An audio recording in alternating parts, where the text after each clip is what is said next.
Welcome back to the TAE Time Podcast for this very special pre-Halloween episode. Spooky. Today we're going to bring you into the depths of madness, despair, and absolute terror. Do you remember last year we did like Halloween stories? I thought we said we would do it and then we didn't do it. Oh no, we recorded the stories and then we posted. Yeah. And we posted the stories. We didn't do the full episode. Yeah. We did. You guys want that? Because this is coming out on Saturday, so Halloween's on Tuesday. So if you guys want like this whole week coming to be Halloween stories, let us know on Saturday. Otherwise, you're not getting it. We don't have much. We don't have time. Like the turnaround time is not that easy. So you gotta let us know on this Saturday. So after you watch this, in the comments, in Instagram, wherever it is, you have to instantly be like, "Yo, DM us or whatever." Be like, "I want Halloween stories." Spooky, scary skeleton. But today we delve into. Do you even know that kind of like talking from the Twilight Zone? Have you ever watched that? Twilight Zone. The Twilight Zone. No. Yeah, no, it's like this show where they talk about like weird stuff or like scary stuff and whatever, and they kind of like reenact it and everything, and it's like really cool, or like it's really cool. It's really cool. It's Key and Peele, actually not Key and Peele, Jordan Peele, who made Get Out and so on and so forth. He actually did the new version of the Twilight Zone that came out there a few years ago, and meant to be. I want to watch it. Actually, it's on my list of things I want to watch. But yeah, Is it scary? No, it's more like you know how like Get Out was, kind of not like Get Out, but like kind of like the way like it's freaky deaky, like not scary. It's kind of like weird. That's right. Weird. Yeah, but no. So hopefully you guys end up having a good Halloween, no matter whenever that is. Halloween parties obviously are going on already. You've probably already done your first Halloween party of the weekend on Friday, and now you're probably about to go for a second one, and then another one on Sunday if you're in the UK or Ireland, because Monday's a bank holiday, and you just enjoying yourself. So hopefully you guys are enjoying yourself. I hope you guys are stocked up on the sweets if you live in the state for them kids.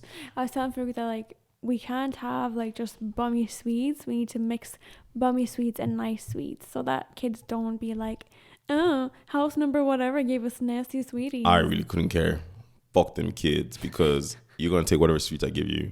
Like, I didn't have to give you sweets. I could just turn off my light and be like, no, trick-or-treating here. Thank you very much. But you know what? We said, yeah, we'll give you guys a little bit of this, a little bit of that, you know, and you can go away from there, and then you can have a sugar rush, you know? Yeah. Diabetes. Just like your dad. Oh, jump scare.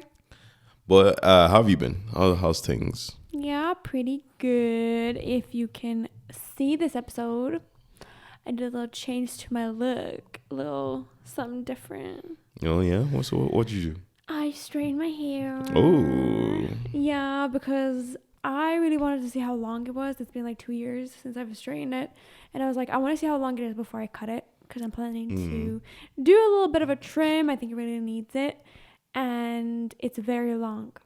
Yeah, very, very long. Very long. Are you happy with the length and everything? Yeah, I think it's cool. It's interesting, but like I like my curls better. So my curls still have some catching up to do to this length, you know? Yeah, I guess. But would you even want your curls to be that long? Would it not just be... Yeah, I think I would. I think curls that long would look really pretty. It's very fair. That's very fair. You know, as you guys, if you're watching, you can see I'm doing something with my hair too. I'm just growing it. Wow. But yeah, no, I'm not bothered. Like, I don't take care of my hair, to be honest. I just there.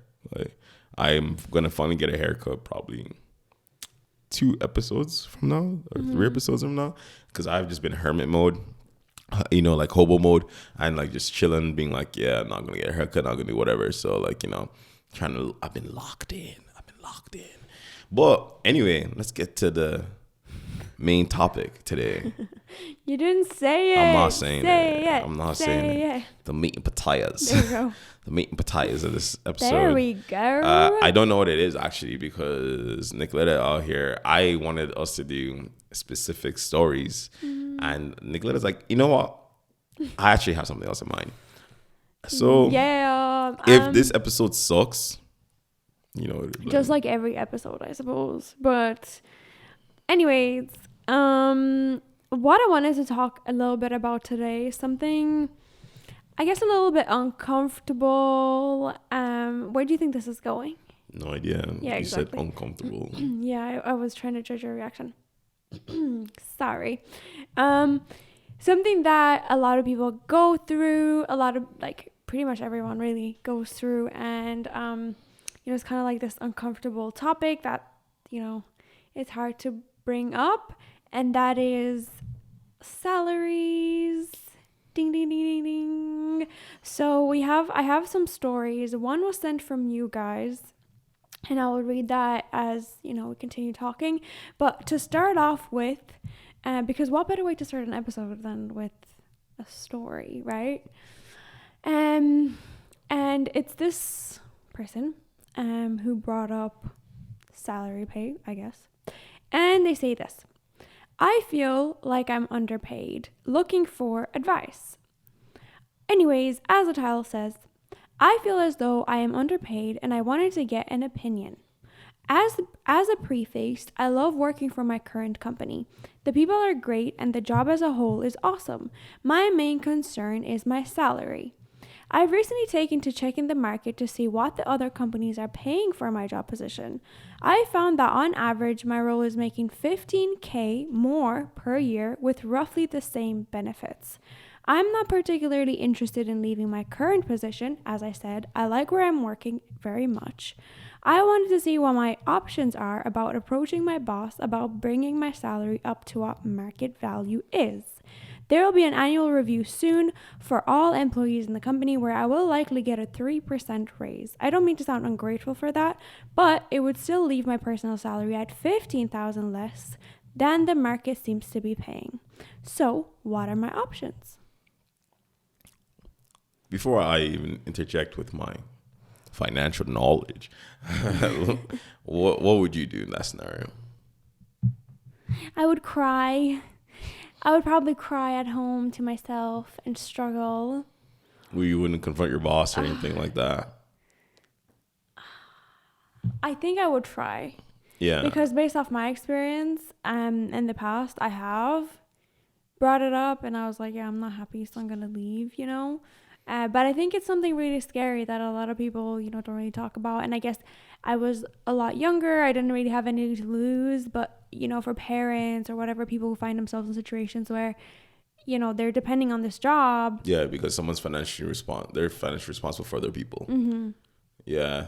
There's two scenarios in which you can go about doing this. The nice brute force way of applying for other jobs, getting a job offer, and then being like, yo, this place is offering me this much. Are you going to match it or I leave? Like, I'm going to say this one thing now, and it's going to be the theme for pretty much the whole episode. Fuck that company. Fuck everybody else. Let's be honest. A job is just a means to get you a source of income so you can do things you want to do. It's nice and all, but money is what matters in the end of the day if that's what you're going for, Mm-hmm. Like, obviously you enjoy the job, you enjoy the people, you enjoy whatever, but you could end up enjoying the job, enjoying the people, whatever, in a different company as well. Or you could hate it, but at least you get paid more. But like, the thing is, you're just a number to them. Mm-hmm. So they might as well be a number to you as well. And so it's like, hey, give me more or I leave. And if they'll probably be like, okay, we can match it, or maybe we'll give you a little bit more, or they're like, leave, and you're like, God, I wasn't joking, deuces, Do you think a lot of companies think that you might be bluffing? I think depending on how you approach it, mm-hmm. they might, but you got to be stern and be like, no, I will leave, and then they're like, oh shit. And if you're really needed, if mm-hmm. you're very valuable to the team, they're gonna do everything to make sure you don't leave. Do you think that within their financial means, obviously? Yeah. Do you think that people should actually go ahead and find a job before they do that, or do you think they should lie? So the other option is, and you don't need to lie in this scenario. You just mm-hmm. go look at the job market and you're like, hey, I've looked at the job market and I've seen that the salaries for this has been $15,000 more. I think I'm doing very well. XYZ, blood, everything. I do this. I've done that. I've done this. I've done that. I do this. I do that. I do that. You put it all out there like a spreadsheet in front of them. Yeah. And then you're like, I want 15K more. Sorry. And you're like, I want 15K more. Then they're like, damn, kind of right. And they, don't get me wrong, they have the tools. They know what the market is offering. They know what the market is offering for specific roles. They just don't care because they'd rather pay you less and get what everyone else is getting than pay you more and get what everyone else is getting. You know? So you have to be upfront and be like, yo, give me this raise because I am doing everything I need to do. So I truly deserve it. It's not like I'm lacking. And in that way, their hands are tied and they're like, it's either that or they know, okay, if we don't, this is going to be a disgruntled employee and they're probably going to leave. You have to be very upfront with the people in charge, but at the same time, make your life easier by bringing your case to them. You know, present it. Like, don't just go up and be like, I want to raise. And they're like, okay, why? And then you're just like, oh, because the market, okay. But are you meeting the standards? Yeah. Because they'll always try to do it. That's why always go to those meetings. That's a lot of things. I think a lot of people don't do. They don't go into meetings asking for promotions or raises with the list of things of why they should get that promotion or raise. Because you need to justify it so that it's undeniable and unequivocally that sure that you are meant to get that raise. And I think once you have all that in place and they don't give it to you, fuck them and go. Like, you know, get somewhere else. But obviously, like, in that place, you have to be stern, show everything, and be like, yo, give me that money. I think, like, as well, it's kind of good to keep track of what you're doing, projects you're working on, and, like, stuff like that for yourself and for your own CV, like, down the line. Maybe you're not planning to go now, but, like, maybe you're planning to leave in 5-6 years, and you're going to forget, like, things that you've worked on that maybe are key or that could be key to a different job you're applying for. So, you know, try to keep a list for yourself that's like, I did X, Y, Z. And then if you're looking for a role in the future, you could also apply it there. Absolutely. Absolutely. And then I guess the other question is like for yourself, how do you find it? Like, do you think it would be difficult for you as a person who's definitely a lot more reserved to have those kind of conversations with like leadership or management? Yeah, I do think so now more than before, because now I think like job security is a little bit more important to me than it was back then. Back then I was just kind of like, I'll just go do whatever, find whatever, you know. But I think I would struggle to bring it up, even though I feel like I do a lot. I'm someone who always feels like I don't do enough. And I'm like, oh, I don't deserve it, or, you know, talk myself down or like out of it. Yeah. So I think the approach for me, I guess, would be to find a different job instead of bring up the difficult conversation, you know? Okay. And then you just tell them, oh, hey guys, sorry, I'm leaving. And then when they ask you why. I think I would say it then. Okay. I would be honest then, because then I'm like 1 foot out the door anyway. So it's like, no matter what I say, it doesn't matter. And then how about if they then offer you that salary? Then I guess I would, you know, consider staying if I like the company, if I like what I'm doing, if, you know, I like the project I'm working on or whatever. Yeah, for sure. I think I would say. That makes sense. I like that. Okay.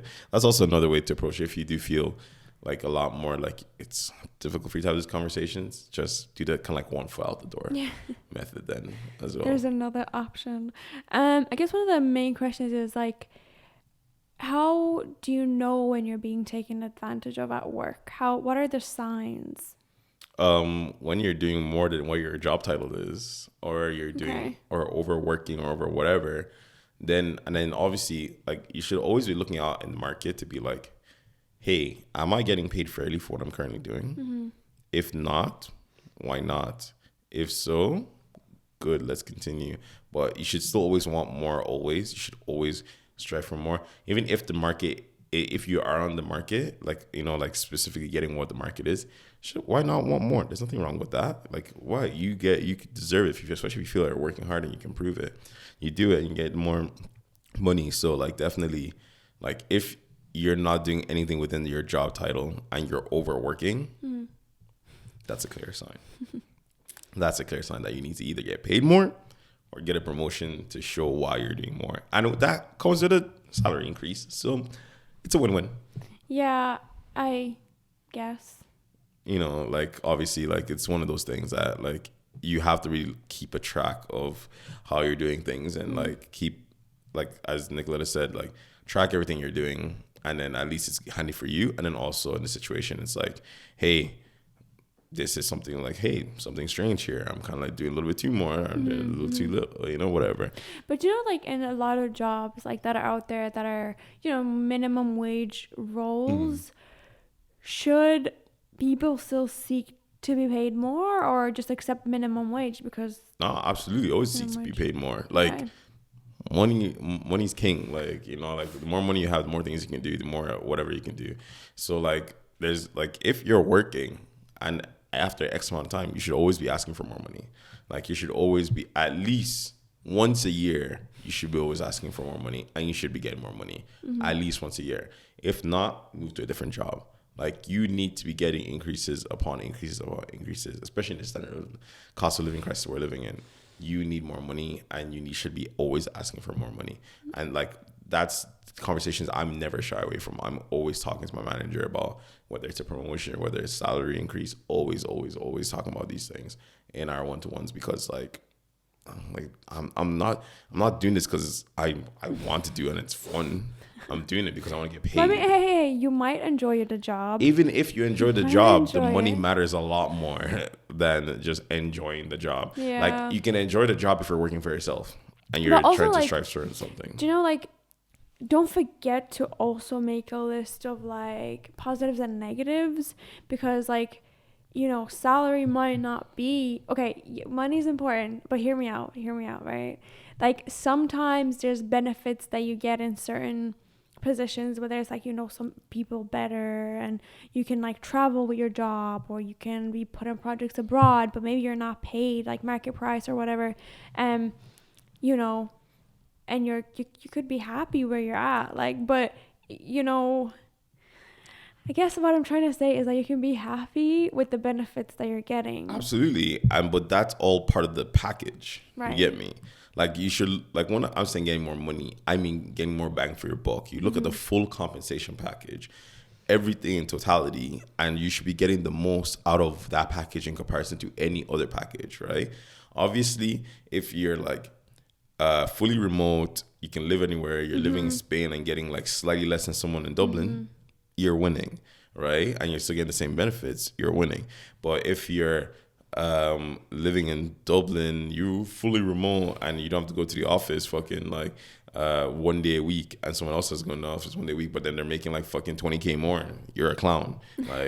like once, like you have to look at the whole thing totality, right, and then make a decision based off that. Like it's not just the raw number, it's what the whole thing comes out to, that matters. And obviously, like if you're a type of person that just doesn't care and you're like, I'm cool, whatever, more power to you. I'm just saying that it's a lot more fun with more money. I guess, I don't know, coming back to the minimum wage kind of conversation, I don't know, like for me, I guess it's because whenever I've had like minimum wage jobs, I never considered getting more, because I'm like, oh, I was hired on minimum wage, and that's what I should just expect for like ever until the salary is increased by the government. You know what I mean? No, thank you. Like, you just keep working and make sure you're working hard, and then just be like, hey, like, and this is so capitalistic. Like, you have to work hard to like gain more or whatever. But like, you have to play capitalism game. You got to play the game where it's like, I work hard, I do this, I'm doing this. Like, even if you're working at McDonald's and you're doing like way more or something like that, right? And you notice that you're doing more than other people. It's like, hey, I should either be getting paid more, or like maybe I should be like starting to get floor manager or something like that, or whatever, or like assistant manager or something like that. And like, these people are paid more, right? Yeah, they are paid more. So it's like, hey, I should be starting to get all these recognized for the hard work I am doing, And if you have that mentality, you're gonna get far in life. Personally, that's how I see it. Like, you're gonna continuously thrive and strive for things, and it's gonna come your way, because the thing is, a lot of people just don't ask for things. And if you don't ask, you'll never get. Like, if you don't ask, you won't receive. So, like, you might as well just go ask and go ahead and just keep going, because, like, that's how you're going to keep pushing upwards, And let's stay on that, asking. Let's do a scenario where that's what you're going to do. What do you say? Like, how, like, hey, I want more money. It's like, hey, manager, so I've been doing XYZ. I've been pushing this, doing that, all this. Like I worked on this project, worked on this project, worked on this project. This by myself, did this by myself. Even though this wasn't part of my role, but I did this, worked with these guys, worked with these guys. You know, I'm talking like from like a tech standpoint, obviously, because that's what I'm in.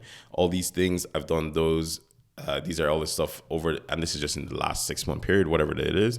And like as I can see, I'm doing really well. So I'd be very interested. Like I wanted to talk about when the next salary review is, and I'm trying to get a much higher increase in my salary. You know, like I feel like I'm putting in the work. I feel like I'm doing a lot here, and I feel like I'm doing more than I'm meant to do, and trying because I want to. Well, obviously, I want the team to succeed, but as well, I want to succeed myself. And I feel like I should be getting more for all of this work. And it's just straight like that. And it would be the same for, like, say, jobs where, like, there isn't projects or whatever. Like, it's just, like, I don't know, I'm working in Aldi. Like, obviously, like, I wouldn't know fully, like, what metrics you're using, you know, like, to do whatever. But let's say, like, you're taking on more shifts, you're...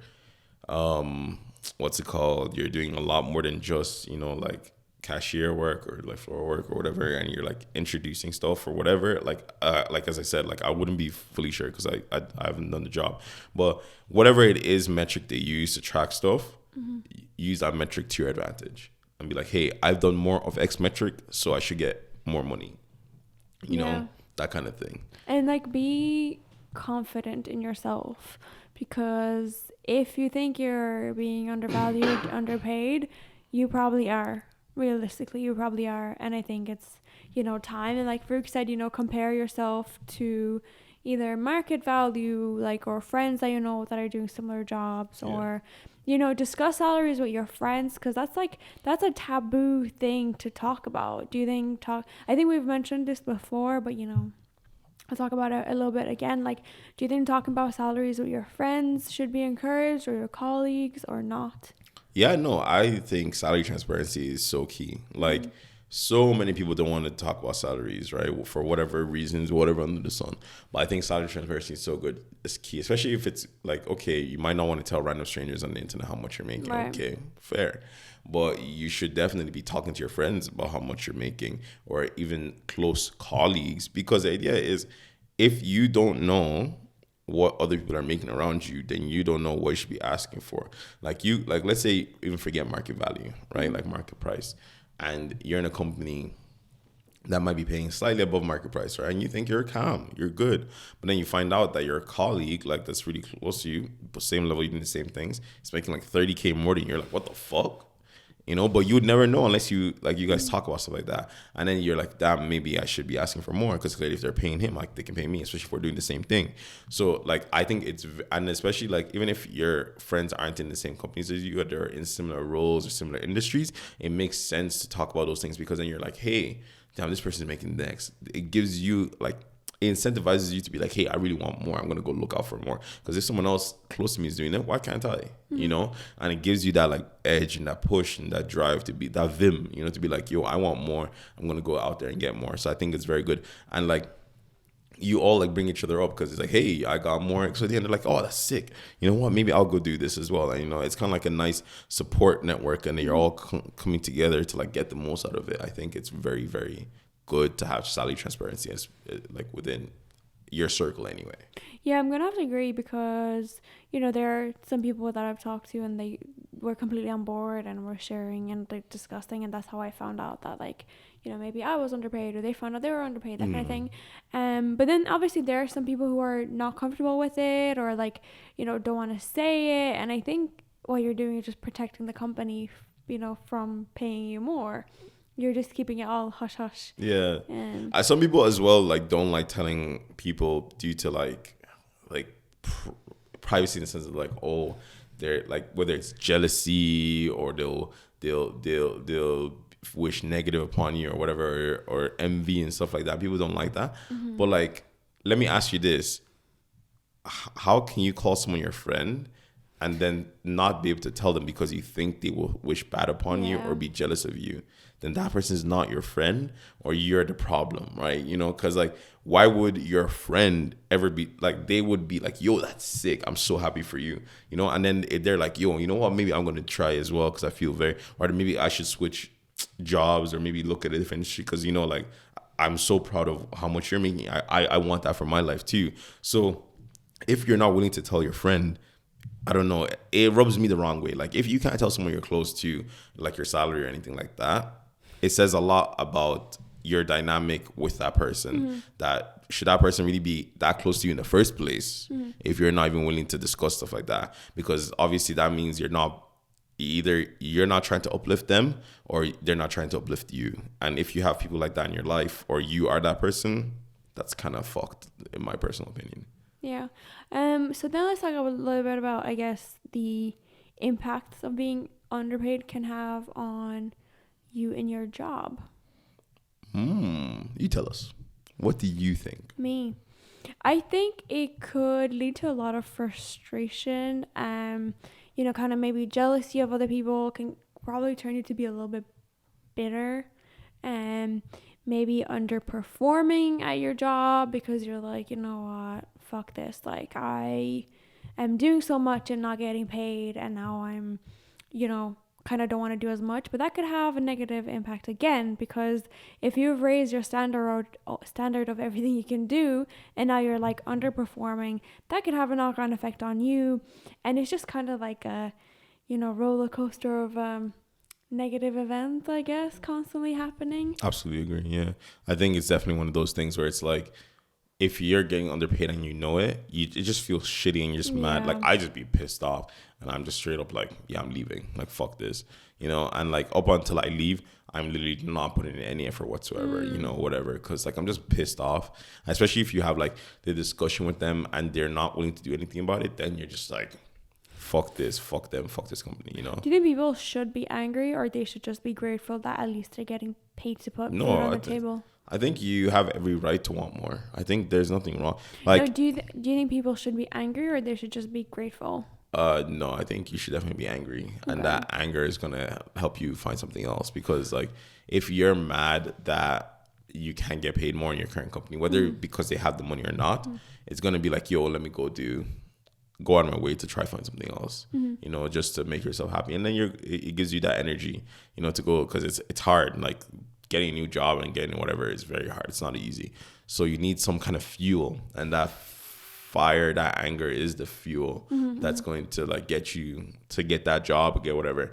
But because like, the last thing you want to be is just be sitting at home, like being depressed about it, and then you're not really winning at all. You're not getting anything out of it. You're not growing.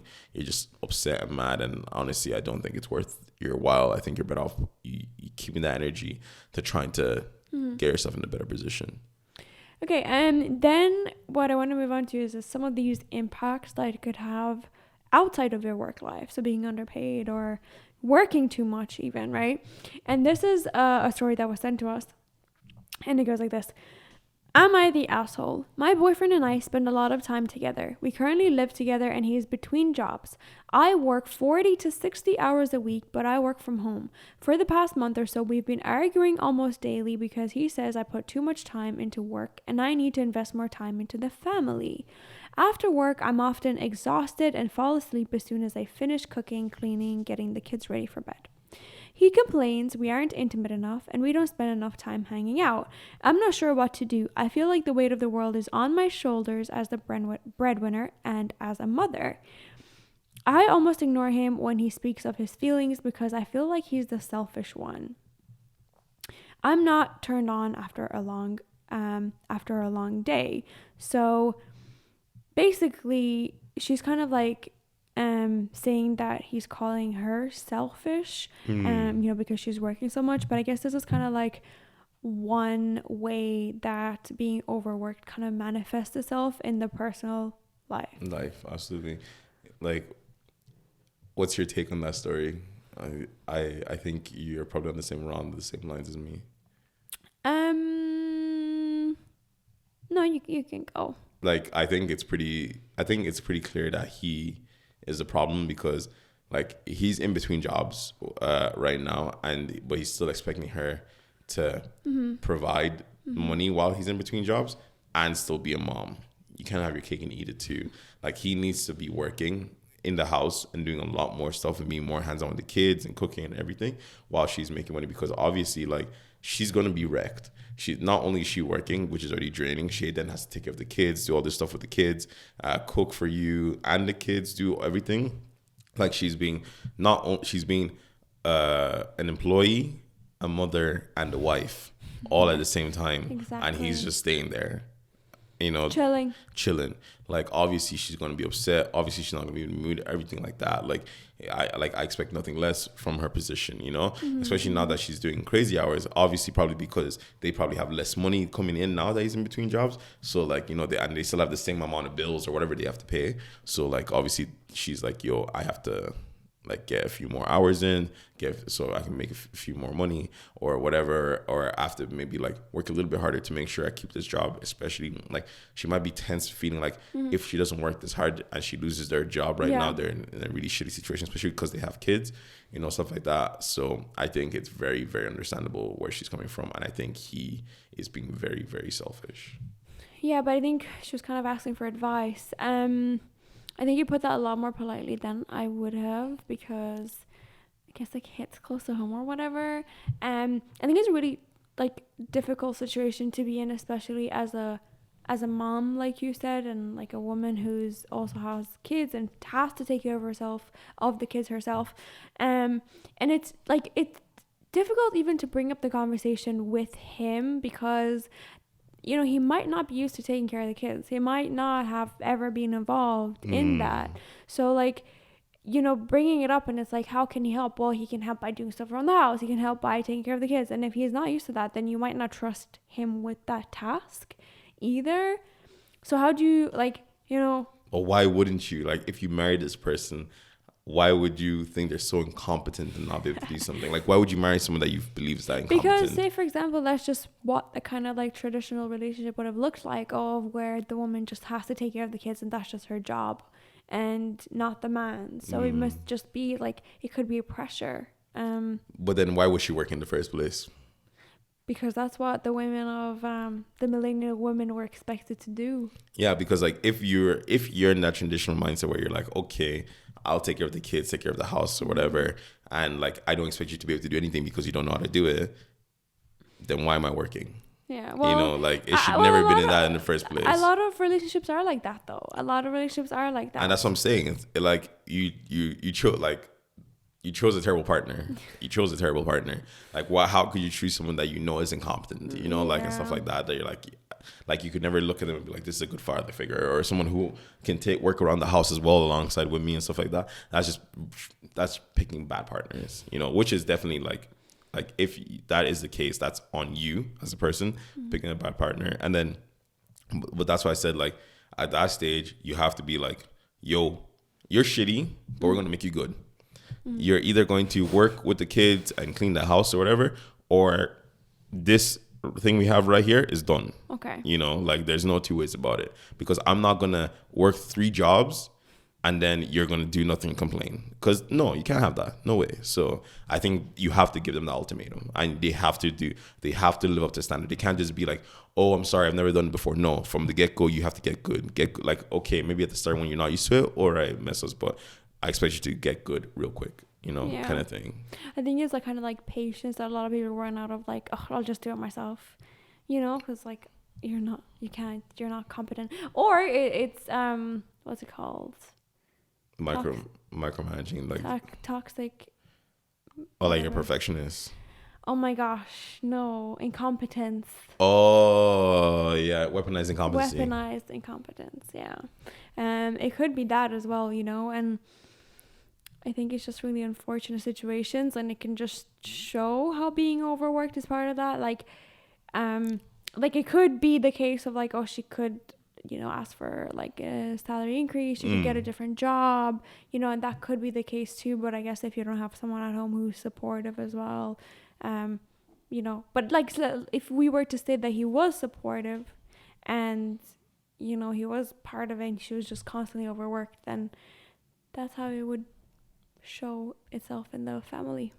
Yeah. Stress. Just stress. She's just dealing with a lot of stress. But then what advice would you give her in this scenario?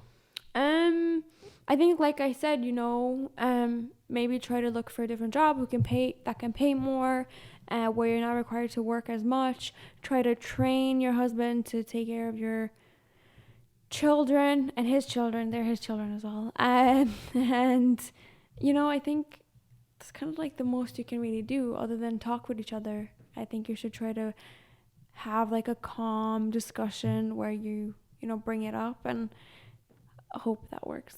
Hope that helps. Yeah, no, absolutely. I think that's definitely the best way to go forward with it. And then try your best just to sort it out, but be stern.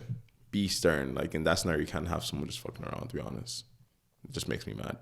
Exactly. And there's always benefits to like switching jobs as well. Like you said, there's salary increases, there's other perks, there's more days off, whatever it is that you're looking for. You can always find a job that's like more catered to your lifestyle. If you're someone who wants to work from home, if you're someone who wants to travel, whatever it is, you can always like find something out there. Absolutely. I think definitely you want a job that suits you financially, but also your lifestyle. That work-life balance. Exactly. That's the balance they love talking about, but they never actually want to give you. Well, I'm hoping for everyone's sake that you do. Anyways, that's kind of all that I had for you today. All the notes I brought. Is there anything else you want to add? I guess the question for you is kind of like, especially like we kind of already touched on it, but as someone who definitely you're a little bit more or less confrontational, what would you say is some tips that you would give to other people who are like that, to like maybe get themselves into a position to be in that confrontation when it comes to salary negotiations or looking for jobs or whatever, like that, to kind of like be like, okay, you got this, to go in. Yeah, I think like what helped me and continues to help me is like to have conversations with people who are confrontational, and be like, hey, like what exactly would you say, how would you say it, and like get them to help you practice a little bit, and maybe like do some like a act out scenario or whatever with your friend who can help you and ask you some questions, and where they're the boss or whatever. I think that's something that makes me feel more confident, like hearing from others or like running through it in my head exactly what I'm gonna say, like word for word or whatever. That kind of helps, and having the kind of push from my friends or from people that want me to succeed. That's where I would be looking for advice. No, I think that's very good advice. I think especially like if you're not competition, I think that's good advice to follow, because it really puts everything into perspective for you. Kind of like you get that whole, okay, this is how I would go about it. Especially those mock conversations, it really does help you kind of like be like, when you get into the room or wherever, like Zoom, to talk to your manager, like, I've done this before, I know what I'm gonna do, kind of thing.